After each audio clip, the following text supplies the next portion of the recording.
You're locked into On the Radar with rain, hot topics, bold takes, and no filter on the forecast. Let's see what's making noise this week. All right, y'all. Welcome back to On the Radar with Rain, where we break down stories making noise across news, culture, and the internet. And tonight, of course, I got 3 stories for you. They're all very different, but they're significant, I believe. So we're going to start with ICE agents showing up at the airport. Then we're going to get into a story that went from reality TV to real life consequences. And we're closing with something that is heavy, developing, and raising serious questions. So, for raindrop number 1, ICE at the airports. It's happening right now under the direction from POTUS. ICE agents are now being deployed to airports across the country. Now, at first glance, you might be thinking, okay, they're just helping TSA, but I think it's deeper than that. Right now, TSA is dealing with staff shortages, agents working without pay, and long airport lines. So the solution, they say, to bring in ICE agents. Now, they're not running the security checkpoints. They're not scanning bags. They're there for crowd control, line management, general presence, but people are starting to ask questions because ICE is not just security; it's immigration enforcement, right? So why are immigration agents in civilian travel spaces? So the administration saying that it's there to keep the airports moving, but critics are saying that this could create fear, confusion, and pressure.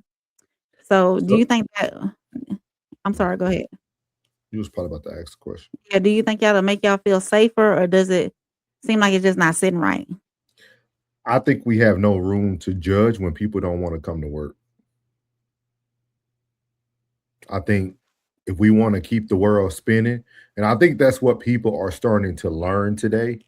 I think we're not used to it in America. Not saying everything that President Trump is doing is right, but I think he's really showing people that the world will continue to move regardless if you are invested or not. Like the Mhm. world won't stop. Like just be hey, now people because you gotta think about it, it ain't stopping people from traveling. People just standing in their lines for hours now. So Yeah. like as Mhm. America, if we really want to make change, we have to start standing up for those type of things, right? Like if you think this ain't right, stop flying. You see what I mean? Like Yeah. we still show the world that we need everything that they have for us, and that's why they're able to make these moves because they know you're gonna buy. People already schedule their spring break, and everybody already scheduled their summer travels. So you know what I mean. So we got to get to a live show. You know what I mean. So like at the end of the day, you got to get what you got to get. Either you're gonna go through the airport or you're gonna drive. Yep. So Yeah. you know Yep. what I mean? So I don't think it has nothing to do with safety anymore. I think they're proving to people that it doesn't matter who we lose, the world goes on. Mm. Like, think about how many people got lost their jobs in the federal system. The world's still spinning. People not coming to work TSA, the planes are still flying. Like, nothing's going to stop just because y'all don't like how things look. And I think that's something that Americans have to really start to take heed to that if we won't change, we must be the change. So that's all I say. So you got anything on it? These people gonna do what they gonna do. Yeah. We can't stop nothing, and we ain't gonna revolt. So, hey, Now I have seen videos online where the Atlanta airport is like super, super busy, like first thing in the morning, midday, and afternoon. But like the later flights in the evenings and the red eyes and whatnot, TSA is like empty.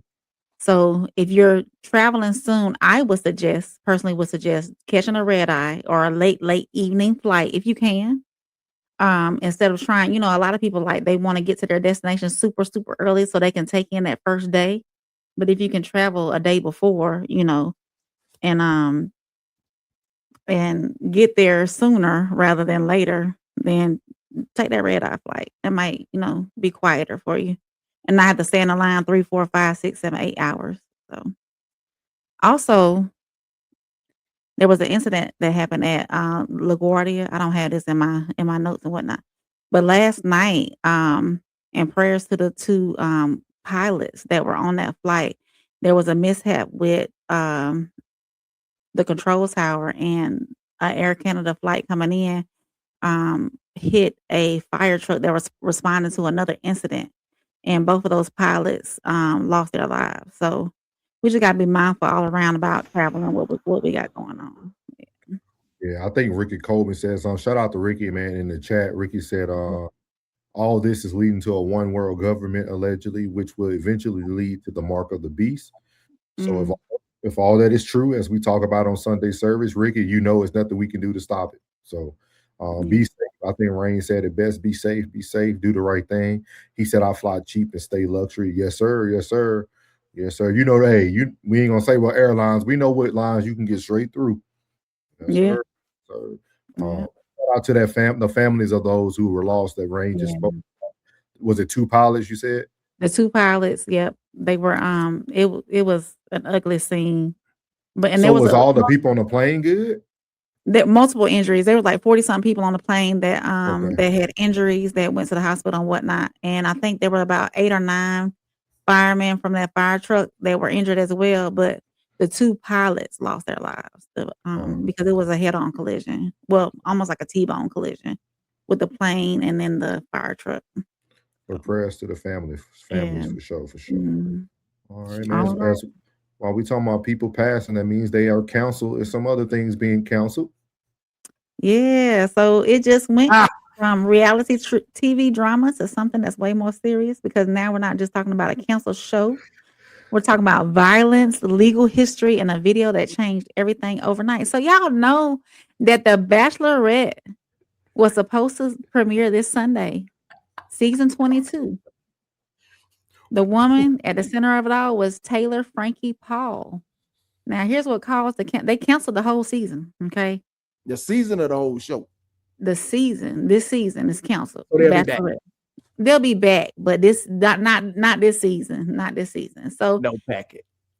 It all leaked from a video back in 2023 that was just released a few days ago, and it shows a violent altercation between her ex, Dakota Mortensen. And according to reports, this just wasn't an argument. It turned physical. She was shown throwing metal chairs, and at one point, allegedly putting him in a headlock. And he can be heard saying in the video, "This is physical abuse." And on one report I read that one of those metal bar stool chairs that they have in the house hit the child as well. So. Yeah. So just because you have a past, you can't find love? I don't know. She was arrested and charged with aggravated assault, domestic violence, in the presence of a child abuse charges. People come out of jail. We watch a show called Lockup. So what is it? Love at the Lockup. What's the difference between a person having a criminal past going to a Bachelorette? Like, this some bullshit. Yeah, it is crazy. It's crazy. The whole season. She got a page. You know, she was the Bachelorette though, so I don't know if they had like maybe a backup they could have used. But you got Love at the Lockup. We got stone cold killers coming out here getting married. You know what I'm saying? Hitting people with pills. They say it was already known, but what happened was the video resurfaced, and once people actually saw it, everything shifted. So within days of that footage going public, ABC made the decision to cancel the entire season. Man, not delay it, not edit around it, just pull the whole thing. You know why? Somebody hated on her. Because they do their due diligence. Somebody doxed her. Yeah, they do their due diligence. She went around saying the wrong thing. Because they know everybody. That boy's stupid talking about somebody died alone tonight. Everybody don't find love today. You know, but we're gonna get to you. We're gonna get to you tonight, Classic. We got you tonight, Classic. Y'all, we got Classic tonight. Classic gonna have to come to the front of the congregation tonight. Yeah. Classic, you stay tuned. Don't go nowhere to the last topic tonight, sir. You will have to come to the front of the congregation, sir. You will have to come to the front of the congregation, sir. So we got a great show. That's like one of my favorite shows. What, Bachelorette? You know, I had to do something for the ladies. You know how to do something. I watch the I like the golden one when they do the older people, man. Yeah. Super dope. Yeah. Real. They Hey, say watch that. It's like what is it? Rock of Love with Brett. What's his name? Oh yeah. Brett Michaels. Brett Michaels. Brett Michaels. Yeah. Yeah. so. So supposedly it's costing the network tens of millions of dollars. I And believe a so. new domestic investigation has been opened this year. A protective order has been filed, and production on another show has been paused as well. So, Baby, I'm sorry they did you like that. Yeah, we're gonna find you shouldn't be love. Come to RSC. RSC gonna do a dating show for you. for sure. Love after probation. We got well, we got one scandal leads to another. What we got here, Rain? So the Duggar family, if y'all are not aware of the Duggar family, this is Not at all. 19 kids and counting. Damn. It was a whole series on TLC. And you know, they're known for their faith, their structure, and their image, but they're once again in the spotlight. So according to this report that's going on, Joseph Duggar, which is one of the 19 kids, actually they're grown now. A lot of them are grown. He's been arrested and is facing serious allegations involving a minor. And those allegations go back to 2020 during a family vacation. The child involved was reportedly 9 years old. And they say that inappropriate contact happened and that he later admitted to it. But this is not where it ends. Now, his wife, Kendra, was also arrested.